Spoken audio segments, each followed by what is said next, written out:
नाम रीना पासवान का निकलकर सामने आया था कि उनको भी अब राजनीति में एंट्री करनी हो। कई लोगों ने ये भी कहा कि ये बेहतर मौका भी है कि राज्यसभा के चुनाव होने वाले हैं, तो ऐसे में अगर एक सीट की डिमांड चिराग पासवान को हमेशा से बीजेपी ने वरीयता दी है। आप देखिए 5 जो लोकसभा सीटें और उनको दी गई, जबकि वो कहीं सीन में थे भी नहीं। उसके बाद 5 सीटें दी जाती हैं और वहाँ पर 5 वो जीत जाते हैं। आपको याद होगा कि जितना मांझी कई सीटों की डिमांड कर रहे थे, उनको एकमात्र सीट दी जाती है। इसी तरह से उपेंद्र कुशवाहा बिहार में एक बार फिर बड़ा चुनाव है और एनडीए के यही सहयोगी दल एक बार फिर से भारतीय जनता पार्टी को आंखें दिखाने के लिए तैयार हो चुके हैं।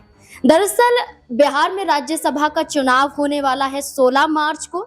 इससे पहले प्रत्याशियों को लेकर, चेहरों को लेकर मंथन जारी है और ये मंथन न सिर्फ भारतीय जनता पार्टी में बल्कि उनके सहयोगी दल जैसे चिराग पासवान की पार्टी हो, उपेंद्र कुशवाहा की पार्टी हो या जीतन राम मांझी की पार्टी हो या नीतीश कुमार की पार्टी हो, इन तमाम पार्टियों में मंथन चल रहा है कि वो भी अपनी पार्टी से प्रत्याशी उतारें, भारतीय जनता पार्टी सहयोग दे। लेकिन क्या वाकई सहयोग मिल रहा है या फिर नहीं? अगर नहीं मिल रहा है सहयोग, तो क्या विधानसभा चुनाव की तरह ही राज्यसभा के चुनाव के दौरान भी बड़ी बगावत हो सकती है? क्या आंखें दिखाई जा सकती हैं और क्या शर्तें रखी जा सकती हैं? दरअसल उपेंद्र कुशवाहा की मांग की एक राज्यसभा सीट दी जाए, उपेंद्र कुशवाहा की मांग की जो वादा किया था उस वादे को पूरा किया जाए और चिराग पासवान का बीते दिनों अपने 19 विधायकों संग बैठक करना और बैठक के बाद सिर्फ और सिर्फ ये कहना कि हमारी चर्चा राज्यसभा के उम्मीदवार को लेकर नहीं बल्कि एनडीए के समर्थन को लेकर थी। लेकिन अंदर खाने क्या है, कई बड़े सवाल यहाँ पर खड़े हो जाते हैं। देखना होगा कि आखिरकार क्या कुछ बिहार में अब घटने वाला है। मेरे वरिष्ठ सहयोगी अमन सर मेरे साथ मौजूद हैं। सर, आपका बहुत बहुत स्वागत है। जी। सर, सबसे पहले चिराग पासवान की बात करते हैं। बीते दिनों 19 विधायकों के साथ बैठक करते हुए नजर आए।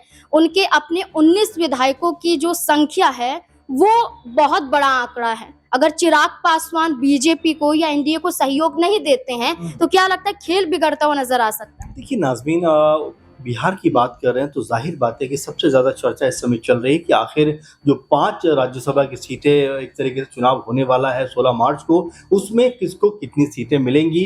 और जिस तरह से अगर गणित को समझा जाए तो नज़र आता है कि जो बीजेपी खेमा है यानी कि एनडीए कुनबे की बात करें तो लगभग 4 सीटें तो उनके पास जाती हुई दिखाई पड़ती हैं, क्योंकि प्रत्येक सीट के लिए कम से कम 41 वोट चाहिए। और बीजेपी के पास या पूरे एनडीए कुनबे की बात करें तो उनके पास तकरीबन 202 विधायक हैं। और अगर 5 सीटों पर कब्जे की बात करें एनडीए कुनबे की तो उनको 2 से 3 विधायक और चाहिए, जिसकी अगर वो 2-3 विधायक उनकी तरफ आ जाते हैं तो 5 की 5 सीटें जो है वो एनडीए कुनबे को मिलती हुई दिखाई पड़ेंगी। लेकिन कहानी अब यही नहीं रुकती, क्योंकि अगर एनडीए कुनबे की बात करें तो ऐसा लगभग लग रहा है कि 2 सीटें बीजेपी की तरफ जाती हुई दिखाई पड़ती है, क्योंकि उनका आंकड़ा 89 के आसपास का है। तो जाहिर बात है कि अगर हम वोट शेयरिंग पे भी बात करें तो बीजेपी की 2 सीटें यहाँ पर बनती हैं। वहीं अगर जेडीयू की बात करें तो उनके पास भी 84-85 का आंकड़ा है, वो भी 2 सीटें यहाँ पर कहीं ना कहीं लेने का प्रयास करेंगे, उनको मिल भी जाएंगी। लेकिन महत्वपूर्ण जो सवाल उठता है वो इस बात को लेकर उठता है कि अगर 5वीं सीट की बात करें,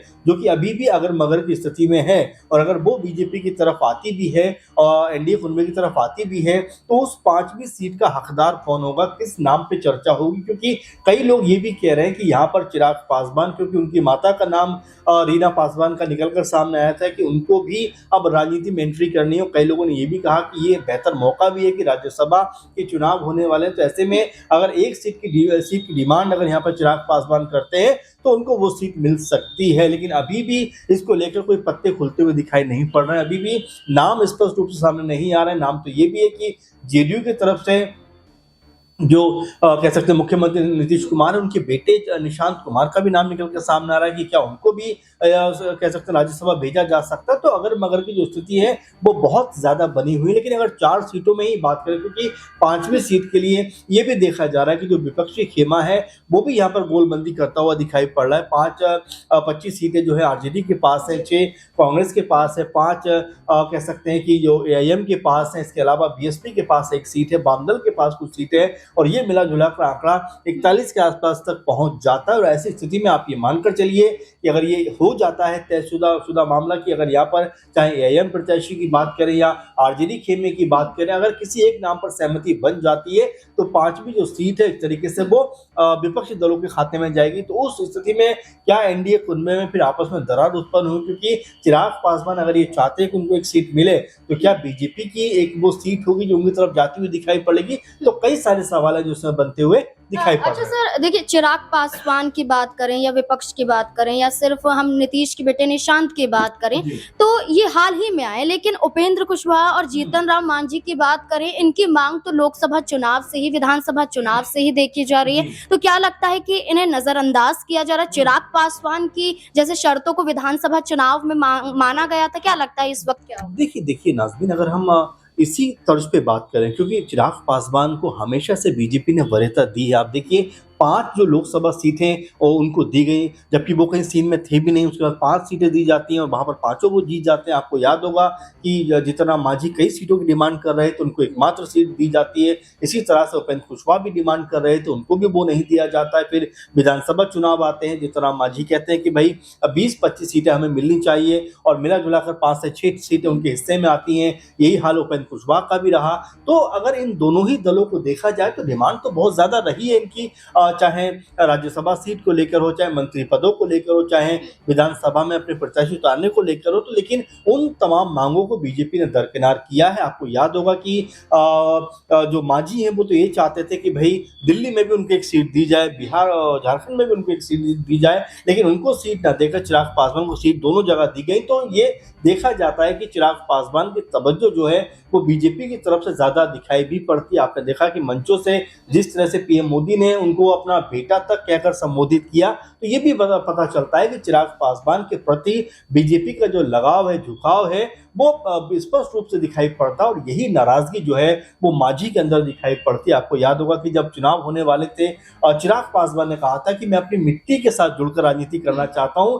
तुरंत चिराग पासवान के इस बयान के बाद जीतन राम मांझी का बयान आया था कि भाई यहाँ पर मुख्यमंत्री की जो वैकेंसी है वो खाली नहीं है। तो आप समझ सकते हैं किस तरह से आपस में तनातनी का माहौल है।